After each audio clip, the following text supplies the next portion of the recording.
Deməli, bir gün say mövzusuna baxırıq. Say əşyanın miqdarını bildirən, sırasını bildirən əsas nitq hissəsidir. Əsas nitq hissəsi dedikdə, əsas nitq hissəsinə aid xüsusiyyətlər saya da aid olmuş olur. Miqdarlı və sıra anlayışı bildirmək məsələsi nə deməkdir? Miqdar anlayışı bildirmək o deməkdir ki, yəni miqdarını bildirir də. Məsələn, 5-dirmi, 10-durmu, çoxdurmu, azdırmı, 5də 1-dirmi, neçədirmi? Miqdar bildirir. Sıra sayısı o deməkdir. Sırasını bildirir. 5-ci, 6-cı, 7-ci, 10-cu, 15-ci, falanıncı və s. Miqdar sayıları burada qeyd elədiyimiz kimi deməli müəyyən miqdar, qeyri-müəyyən miqdar və kəsr sayı olaraq 3 yerə bölünür. Müəyyən miqdar sayıları sadə və mürəkkəb, qeyri-müəyyən miqdar sayı sadə, düzəltmə, mürəkkəb, kəsr sayı sadəcə mürəkkəb olur. Sıra sayı isə düzəltmə və mürəkkəb olmaqla 2 yerə bölünür. Bu gəldik müəyyən miqdar sayı niyə deməli sadə və mürəkkəbdir? Müəyyən miqdar sayı, məsələn 8 deyirəm, bir rəqəmdən ibarətdir və leksik şəkli çoxdur. 18 deyəndə neçə rəqəm var burada? 2, bir 10-dur, bir də 8-dir, düzü. Bu başqa bir izah. Deməli, bu 2 dənə rəqəm var. Müəyyən miqdar sayına mən şəkilçi artırsam, ya o qeyri-müəyyən miqdar sayı olur, ya da sıra sayı olur. Məsələn, onlarla deyirəmsə, qeyri-müəyyən miqdar sayı olacaq, 10-cu deyirəmsə, sıra sayı olacaq. Yəni, ona görə deyirik ki, müəyyən miqdar sayı hər hansı bir leksik şəkilçi qəbul edib düzəltmə ola bilməz. Deməli, biri var tərkibilik məsələsi, biri var təqribilik məsələsi. Müəyyən miqdar sayının mürəkkəbi tərkibi olur əslində. Tərkibi olur. Təqribi miqdar sayıları qeyri-müəyyən miqdar sayı, tərkibi miqdar sayı isə müəyyən miqdar sayılarıdır. Müəyyən dediyim, hamısı müəyyən deyil də, yəni sadəcə müəyyəndən götürürəm əsas. Sadəcə ayrı yazılan sayılar, məsələn 815, 5086, nəsə də ayrı yazılan mürəkkəb sayılar, hamısı tərkibi sayılar adlanır. Ayrı yazılan adı üstündə. Ümumiyyətlə, feillərdə də var idi, keçdikcə yadınızdadırsa. Tərkibi feillər var idi, ayrı yazılan feillər, kömək etmək, yoldaş olmaq və s. sözlər. 5-6 tipli sayılar isə təqribi miqdar sayılardır. Təqribilik nə deməkdir? Məsələn, ya 5-dir, ya 6-dır. Bilmirəm də dəqiq. 5 ən azı bildirir, 6 ən çoxu bildirir. Ya 5-dir, ya da 6-dır, yəni ikisini bildirir. Və yaxud da 10-15, ən aşağısı 15-dən yuxarısı, ən aşağısı 10-dur, ən yuxarısı 15-dir, yəni o aradadır. Sonra qeyri-müəyyən miqdar sayıları dedik ki, sadə düzəltmə mürəkkəb olur. Sayın tək məna növüdür ki, hər üçü ola bilir. Məsələn, çox sözü sadədir, çoxlu sözü düzəltmədir. Burada l-li şəkilsi, leksik şəkildir. Bir neçə sözü mürəkkəbdir. 2 dənə sözün birləşməsinə, yəni. Kəsr sayıları, deməli, kəsr sayıları da sadəcə mürəkkəb olur. Niyə mürəkkəb olmasının səbəbi nədir? Çünki, məsələn, 5,4 yazıram və yaxud da kəsr sayına yazıram. Bax, məsələn, 1 tam kəsr xətti çəkilir. Məsələn, 5-də 4. Məsələn, bu neçə sayı var burada? 1, 2, 3. Burada neçə sayı var? 1, 2. Burada da məsələn 1, 2. 2 dənə də, yəni minimum 2 dənəsi olur da, yəni kəsr sayında. Ona görə deyirik ki, kəsr sayı yalnızca mürəkkəb olur. Mürəkkəb sözün də belə deyim, anlayışı nə idi? Mürəkkəb sözlər 2 və daha artıq sözün birləşməsindən yaranırdı. Burada həmçinin də orijinal 2 dənə sayı var. Sıra sayı isə düzəltmə mürəkkəb olur. Düzəltmə deyəndə məsələn 5-ci nəzərdə tutulur. Aşağı nümunə yazmışam. Yazmışam. Məsələn, sıra sayı, düzəltmə deyəndə məsələn 10-cu, 5-ci və s. 10-cu şəkildən düzəlir. Mürəkkəb deyəndə də yenə də 10-cu şəkildən düzəlir. Amma artıq 2 dənə sayı olduğuna görə mən onu mürəkkəb deyirəm. Daha bir də nə deməyəcəm. 10-cu şəkildə hər zaman deməli ki, say düzəldir, sıra sayı düzəldir. Yalnız neçənci sözü istisna olmaqla, neçənci sözü əvəzlidir, sual əvəzlidir.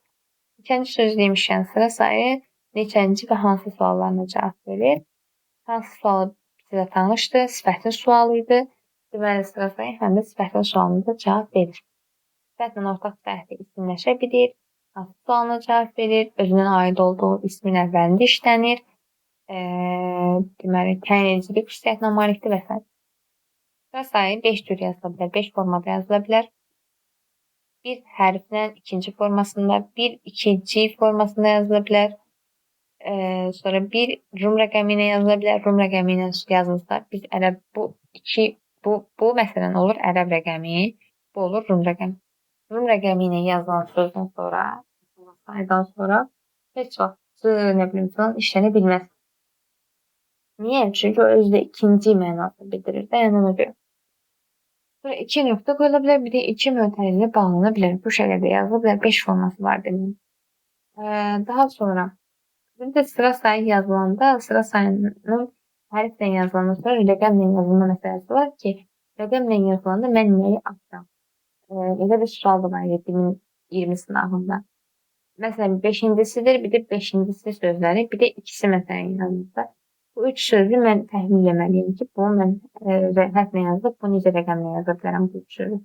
Birinci sözdə, 5-incisidir sözündə, ümumiyyətlə, ıncı şəkilsi birinci hissəsi düşəcək, ın hissəsi düşəcək.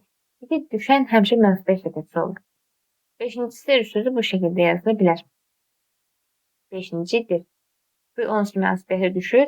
Cığını yazıram, bir də sonraki xəbərli şəkilsi. Sonra 5-incisi sözündə bu necə yazacağım? In düşəcək, sı da düşəcək. Bir dənə 5, məsələn, bu dırı sildim.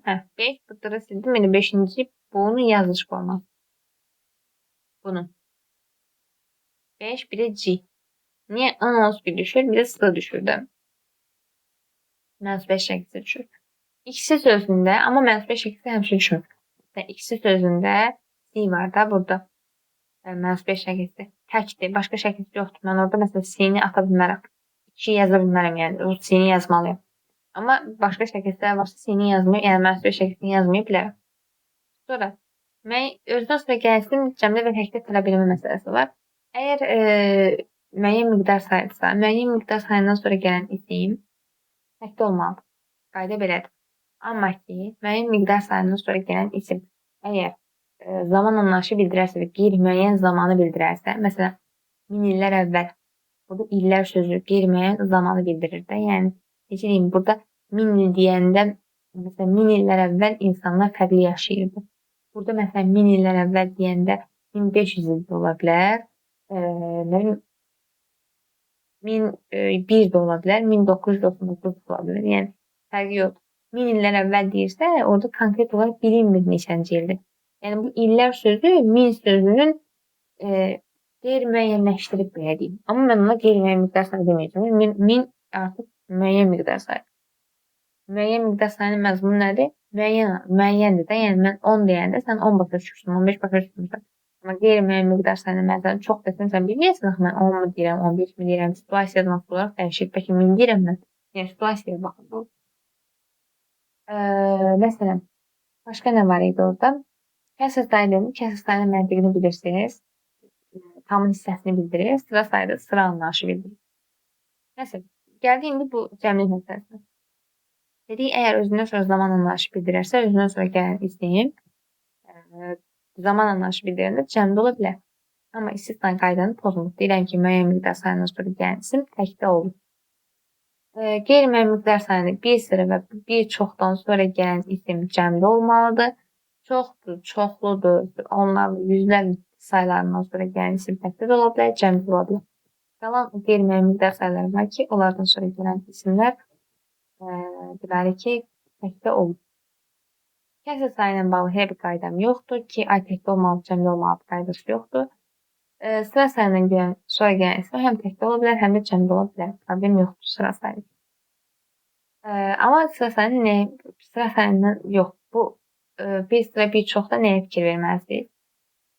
Ümumiyyətlə, özündən sonra gələn söz anlayışı biraz səhvdir. Aid olduğu söz anlayışı düzdür. Məsələn, deyirəm ki,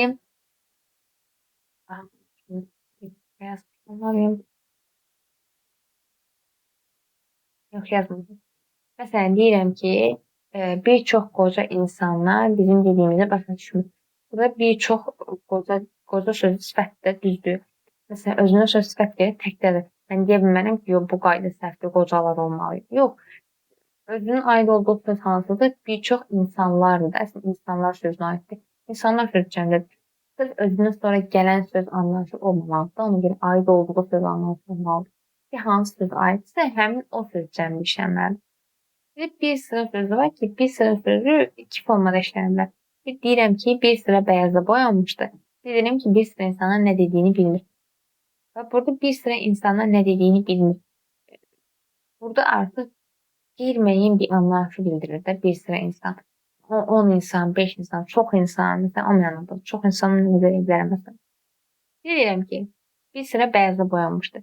Məsələn, bir sözünü 2 ilə əvəz edə bilərəm. 2 sıra bəyaza boyanmışdır. 3 sıra bəyaza boyanmışdır. Yəni sıra anlayışı, partada sıralar olur, o mənada sıra anlayışıdır.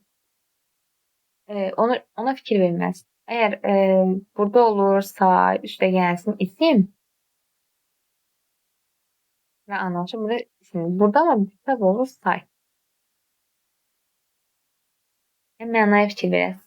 Əgər 2 ilə əvəz edə bilirsinizsə, məsələn 2 sıra, 5 sıra, 10 sıra bəyaza boyanmışdır və yaxud da 1 sıra bəyaza boyanmışdır, 1 sıra qaraya boyanmışdır desə, sən oradan bilirsən ki, sıra anlayışı bilir. Burada bir sıra bütöv say deyil.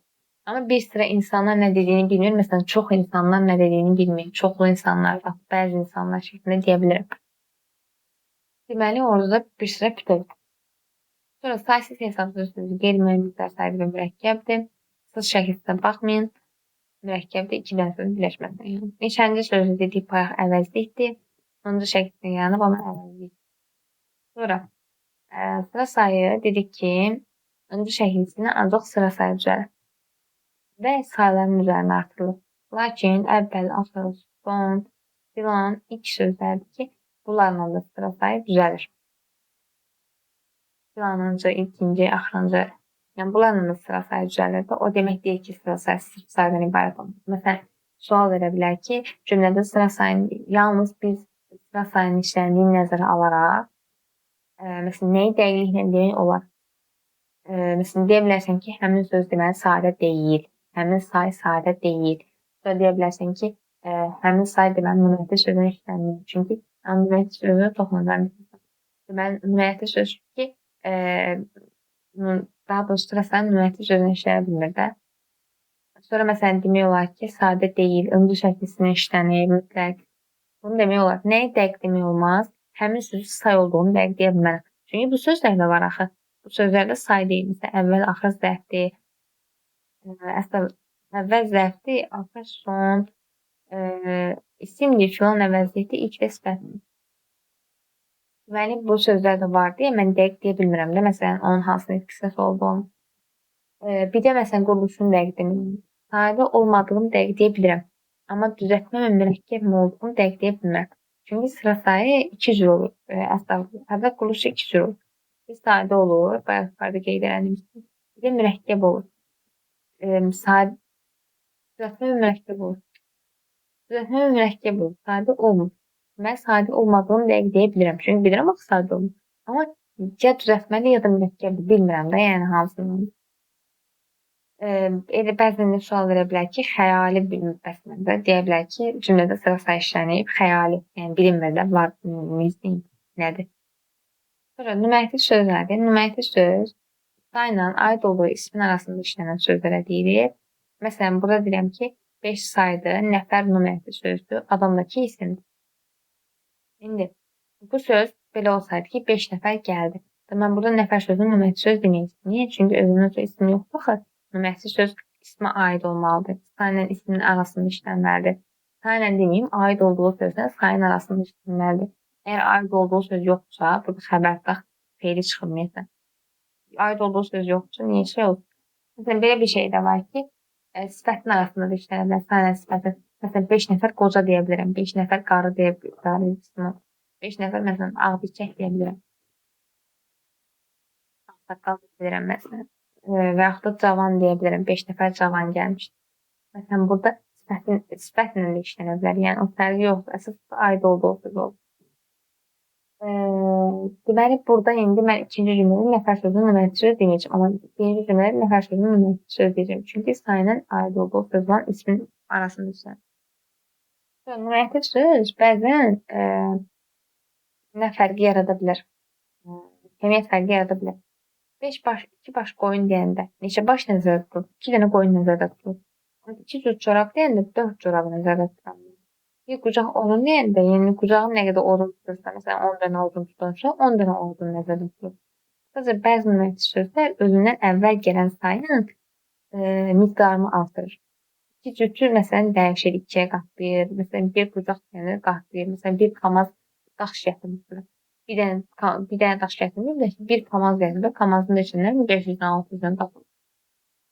Sonra deyə bilər ki, məsələn, sual verilə bilər ki, hansı cümlədə say dəqiq işlənib də? Həmin məsələn, əgər siz birincini deyirsinizsə, avtomatik səhv demiş olur. Niyə? Çünki birinci cümlədə birincilik mənim arzumdur. Nə birincilik?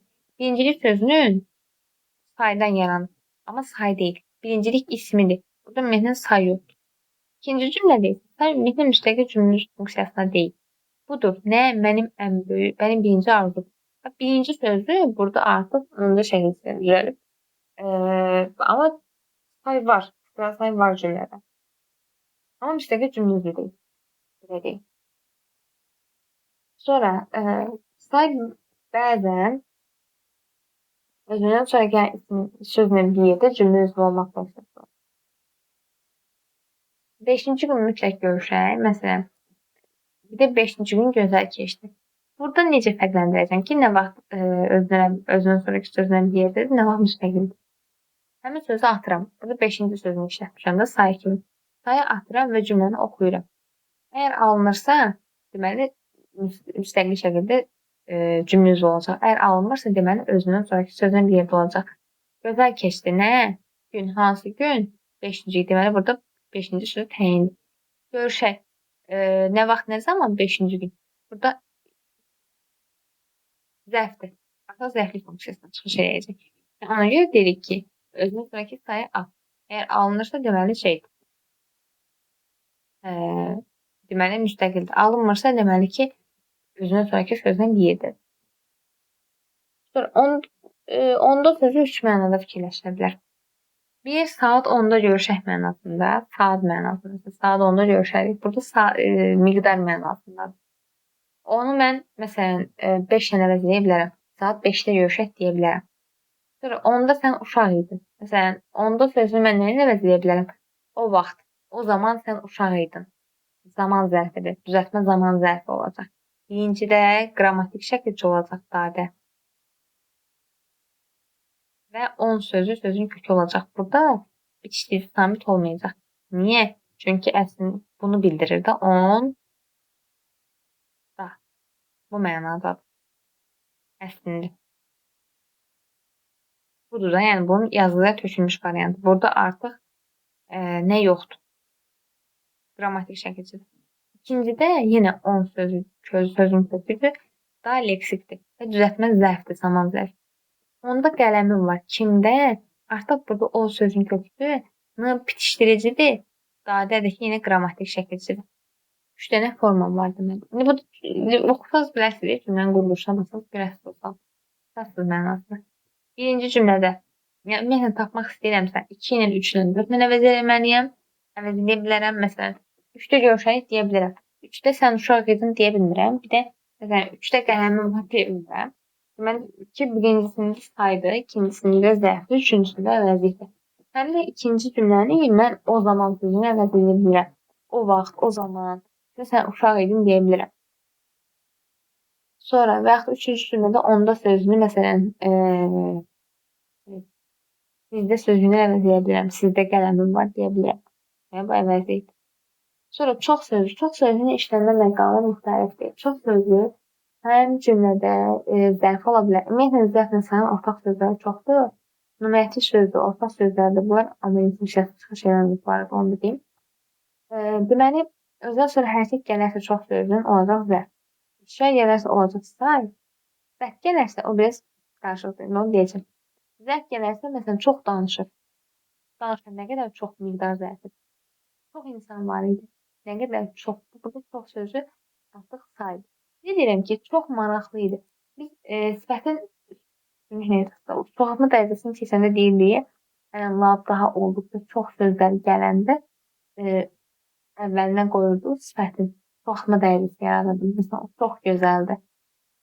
Yemin gözəl sözü sifət deyil. Sifətini çoxaltdım da dərəcəsini bildirdim. Nə idi onlar? Ədaq idi. Deməli, özünə söz sifət gələrsə çox söz olacaq. Nə ədaq? Nə ədaq funksiyasına çıxış edəcək. Ama bu bir dənə çox sözünə aiddir. Çünki dedik ya, ən daha olduqca çox bunları dedikdə xeyli sözüdür. Sonra bir qədər, bir xeyli sözlər var digər saylarda. Yəni bunlara aid deyil. Məsələn, deyirəm ki, hər hərəkət gələrsə zərf olacaq, əşya gələrsə say olacaq. Amma sifət gələrsə yenə mən o zərf kimi götürəcəm. Çox sözündə ədaq kimi götürdüm. Amma xeylidir. Bu tip, yəni ümumiyyətlə bu tip sözlərdə, çox sözdən başqalarında mən onları götürəcəm zərf kimi.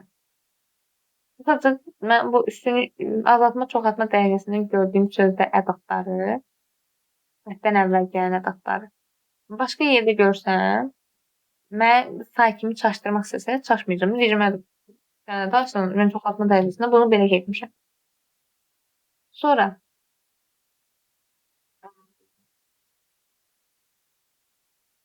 nə var idi burada? Say. Özündən sonra mənsubiyyət şəkilsi qəbul edib özü qeyri-müəyyən hal şəkilsi verə bilər. Məsələn, 5 qiyməti əslində necədir? 5-in qiymətidir də. Yəni bəzi qeyri-müəyyən halları müəyyənliyə çevirmək olmur. O heç nizami metrosu, nizaminin metrosu deyə bilmirəm ki. Bu da eyni tipi cümlələrdən də, amma bilməlisiniz ki, burada 5 söz qeyri-müəyyən yiyəlik haldadır. Qiymətsiz sözündəki i-dəki mənsubiyyət. Yəni say bəzən miqdar anlayışı bildirə bilər. Miqdar anlayışı bildirməyə bilər də, yəni. Sonra ilk və tək sözlərin onu bilin ki, sifətdir. Ona görə də deyir ki, ilk və birinci sözləri sinonim ola bilməz. Çünki ilk sözü sifətdir, birinci sözü saydır. Yəni sinonimin əsas xüsusiyyəti nə idi? Eyni nitq səsi olmaq. Deməli, bunlar sinonim ola bilməz. Sonra indi bir sözünün, bir də bircə sözünün işlənmə məqamı var ki, mən bilmirəm bunlar hansında saydı, hansında ədaqdır. Bir də bircə sözündə ola bilər bir say olar, cacə ədad olar. Bir də ola bilər ki, bircə sözü bütöv ədad olar. Necə fərqləndirəcəm? İki sözünü əvəz edəcəm həmin sözü. Əgər alınırsa, deməli saydı. Alınmırsa, deməli ədad. Ki, sən getməmsən deyə bilmirəm. Deməli ədaddır birinci cümlə. 2 gün qalıb deyə bilirəm. Deməli saydı. 1 manat pulum çatmır. 2 manat pulum çatmır deyə bilirəm. Deməli say üstə gəlsin ədad.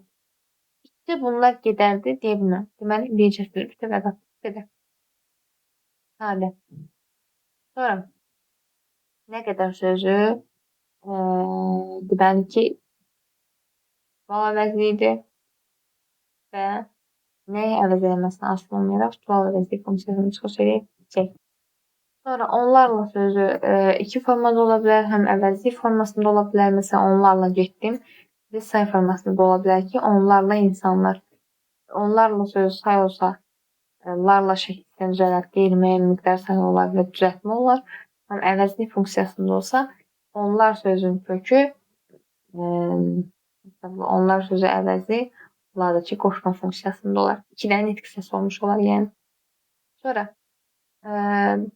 eyni söz təkrarlı olan saylar var. Çox-çox söz istisna olmaqla çox-çox sözü saydı. Digər nə qədər eyni söz təkrarlı olan say görsəz zərf deyəsiniz. 2, 2, 3, 3, 4, 4, 5, 5, 15, 15 və s. Məsələn, o yeməyi yaxud da o şokolatı 3-ü tudurdu. Burada məsələn, görürsünüz ki, özünə görə hərəkət gətirmiş. Deməli, nə olacaq o? Zərf olacaq, o aydın məsələdir. Başqa deməli, burada nə var idi?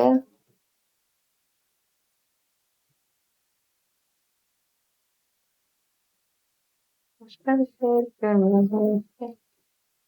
Yox idi bu qədər. Bir də çoxdan sözü var ki, çoxdan sözü zərfdir, kökü saydı. Çoxdankı söz də həmçinin kökü saydı, amma sözün başlanğıc olmasına qoşulub deyil. Kök şəkildə demişdik keçənlər ki, əgər qrammatik şəkildən sonra qoşularsa olur sifət, əgər sözün Belə deyim. Eee, başlanğıcına qoşulursa olur. Əslində başlanğıcına qoşulursa olur sifət, qrammatik əgrdən sonra qoşulursa olur isim. Məsələn, bizimki olur isim, amma dünənki və yaxud da çoxdankı olur sifət. Başqa da bir şey qalmadı. Bu qədər. Eee, nəsə qaranlıq qalandan qalırsa deyərsin.